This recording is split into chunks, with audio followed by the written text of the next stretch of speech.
బైబిల్లో 40 దినాలు ఉపవాసం ఉండి ప్రార్థించింది ఎవరో తెలుసుకుందాం.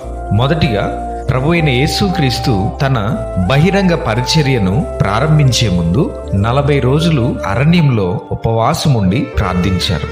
ఈ సందర్భం మత్తయి సువార్త 4వ అధ్యాయం మొదటి 2 వచనాల్లో, అలాగే లూకా సువార్త 4వ అధ్యాయం మొదటి 2 వచనాల్లో ఉంటుంది.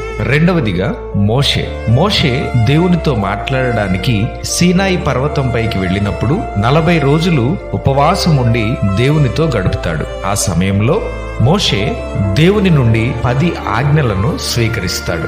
ఈ సందర్భం నిర్గమకాండం 34వ అధ్యాయం 28వ వచనంలో ఉంది. తరువాత మోషే ఇశ్రాయేలీలు దేవునికి వ్యతిరేకంగా చేసిన పాపాన్ని బట్టి మరో 40 రోజులు ఉపవాసం ఉండి దేవుని కనికరం కొరకు ప్రార్థించాడు. ఈ సందర్భం ద్వితీయోపదేశకాండము 9వ అధ్యాయం 9వ వచనంలోను మరియు 18వ వచనంలోను ఉంటుంది. మూడవదిగా ఏలియా ప్రవక్త కూడా 40 రోజులు ఉపవాసంతో ప్రయాణించి దేవుని పర్వతమైన హోరేబు చేరుకుంటాడు.